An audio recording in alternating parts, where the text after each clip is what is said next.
tey ñu ngi fii Ziguinchor journée bu ñuul la mën nañ ko tuddee tey le lundi noir parce que li fi dajee ci mbooloom da ngay xool nga xam ne Ziguinchor rek nekku fi Bignona rek nekku fi Oussouye rek nekku fi Vélingara rek nekku fi Kolda rek nekku fi tout le Sénégal est venu ñii dañoo jël avion ñii jël bateau ñii jël yoon ñii jël gaal yi dañu fekk ji Ousmane Sonko jóge na Dakar ñëw këram ñëw dëkkam ñëw ci commune am boo xam ne moom la élif waaw man li ma xam ci suñu cosaan booy tukki mun nga tàggoo waaye booy ñibbi sa kër kenn du tàggoo Ousmane Sonko dafa ñibbi këram kan lañu bëgg mu tàggoo di ki moom day dem këram loolu waxu kesew la wax boo xam ne ab ku ñàkk lay moo koy wax fii la ñu dégg ne Ousmane Sonko na dem liggéey mairie am mu ñëw lancer chantier yi ñu ne dafa dem lakkatu wutu wàllu Bignona kooku ñaaw defkat ñaaw teef rek mooy xalaat loolu ñoo xam lu ñu doon waajal sur la personne du président Ousmane Sonko ba tax ñuy wax lu ñuy wax waaye lu ñu leen mën a lancer mooy tey ñun élus locaux maire président de conseil départementaux ak tous les adjoints au maire dañoo réunir tey fas yéene ñun d'abord du ñu bàyyi xale yi ginnaaw parce que xale yi ñoo décidé def bouclier humain autour du domicile du président Ousmane Sonko ñàkk koo def te ñun ñi nga xam ne ku nekk ci yàlla moo ñu fal jaarale ko ci population yi waaye ci baraka Ousmane Sonko moo tax ñu toog fii ñu indil ko nag le soutien le plus total bu dul dara sax c'est le maire de la commune capitale de la région de Ziguinchor ba tax na en tant que élu ñu ngi koy indi suñu solidarité totale entière et pleine ñuy wax Macky Sall nag xam nañ ne procédure bii am na conséquence am bu nit ñi daanul tudd dëgg la candidature à la présidentielle moom moo empêché Macky Sall candidature à la présidentielle bu Ousmane Sonko moo tere Macky Sall nelaw waaye fa mu ko bëgg a jaarale mooy installé délégation spéciale ci commune Ziguinchor ñun élus locaux Ziguinchor ñun élus locaux du réel dañoo wax Macky Sall ne balaa mu ciy jot ñun lay njëkk a installé délégation spéciale pare nañ ñun maire Casamance ñun président conseil départementaux population yi fal ñu au suffrage universel Macky Sall fas yéene installé Ousmane Sonko ci délégation spéciale ci ñun lay tàmbalee parce que ñun boobaa suñu mandat moo tollu dara duñu ko nangu tey duñu ko nangu ëllëg moo tax jébbal nañ suñu bopp pour jàppale suñu nawle tey ñoo ngi dégg lu ne ay sniper ñooy indi hélicoptère xar terrasse Ousmane Sonko ñu wax ko ne lan nañu basaan ci terrasse ba pare élus locaux yi ñoom ñooy occupé terrasse ba yor ñu arme yor ñu dara waaye jafe naa ne sniper suñu néew la ñuy jaar balaay jot ci Ousmane Sonko mu ngi këram nëbbatuwuñu mu ngi këram añ na tey ku xamul lu mu añee tey kaldu la añee sax ma wax leen ko nëbbatuwuñu dañoo nekk suñu kër jébbal suñu bopp askan wi ñu xamal sénégalais yi ne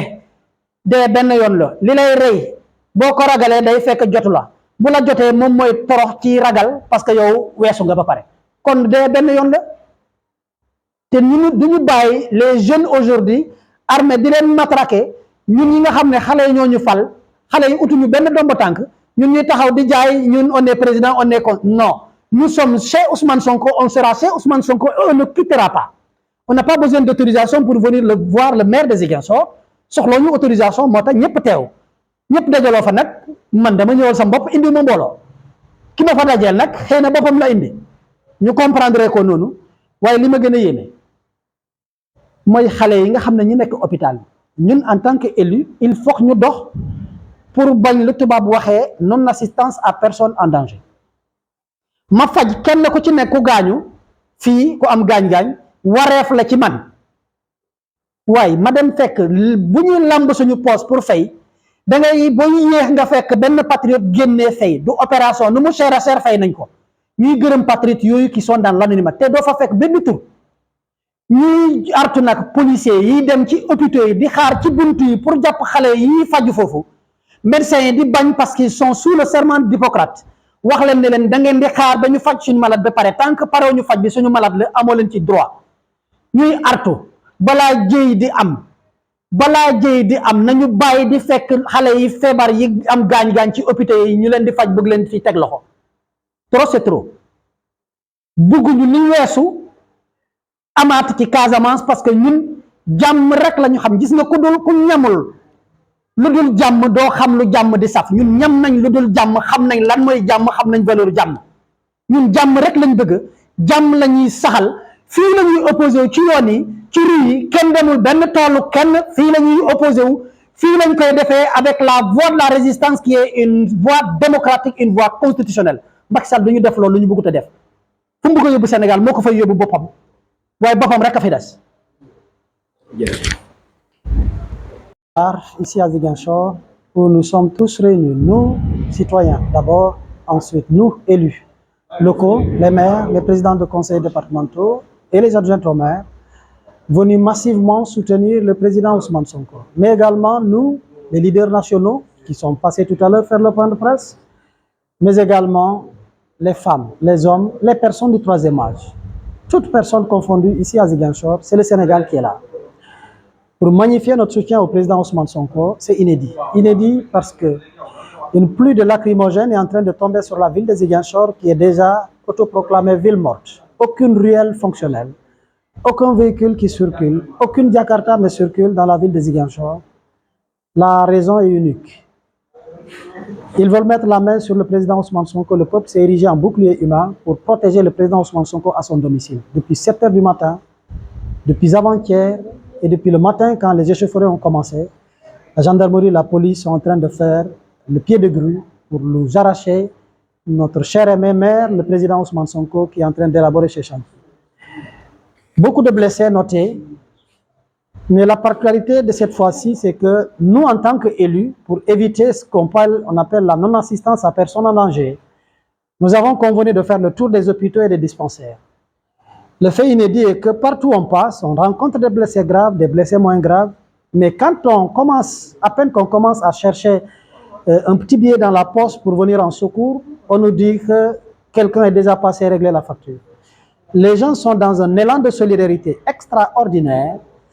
et qui est le symbole d'un Sénégal que nous voulons, le Sénégal de demain que nous voulons, le Sénégal prospère, le Sénégal uni. Tout le monde a compris que l'injustice, tout le monde peut en être victime. Et c'est le fait remarquable, les jeunes aujourd'hui sont intraitables. La jeunesse est intraitable et n'a jamais souhaité faire face aux forces de l'ordre, mais on l'y a contraint. On l'y a contraint et, comme on le dit en Wolof, Kubugedeweku. Voici le décor malheureux, noir, macabre, mais ça donne une leçon, voire deux. La première, c'est pour Macky Sall. Qu'il se le tienne pour dire, le peuple sénégalais est debout. Le président Ousmane Sonko est venu chez lui, il n'a pas besoin d'autorisation pour entrer chez lui, il n'a pas besoin de papier quelconque pour venir chez lui. Il est resté à Dakar, on a dit que le maire ne va pas travailler sa commune. Il rentre travailler sa commune, on dit qu'est-ce que cherche le maire à Ziguinchor. Il est venu en Casamance, il est venu chez lui, et les Sénégalais lui ont trouvé chez lui pour le protéger, et nous assumons cela. En tant qu'élus, il est de notre devoir, nous maires, nous présidents de conseils départementaux, nous élus locaux, nous députés, d'apporter le soutien le plus total à un élu dont on cherche, in fine, à installer une délégation spéciale. N'oubliez pas que Macky Sall a lui-même réformé son code électoral pour nous faire de nous des élus au suffrage universel, ce qui renforce notre légitimité. Mais là où il veut en venir avec le président Ousmane Sonko, au-delà de sa candidature à la présidentielle qui empêche Macky Sall de dormir, la mesure immédiate serait l'installation d'une délégation spéciale, alors qu'il soit prêt à installer tous les élus de la Casamance en délégation spéciale. Parce que nous ne l'accepterons pas et nous serons au domicile du président Ousmane Sonko, sur sa terrasse, dans sa cour, dans le pourtour, qu'il envoie les snipers, on s'érigera en chair à canon pour ces snipers, on veillera tout le temps qu'il faut.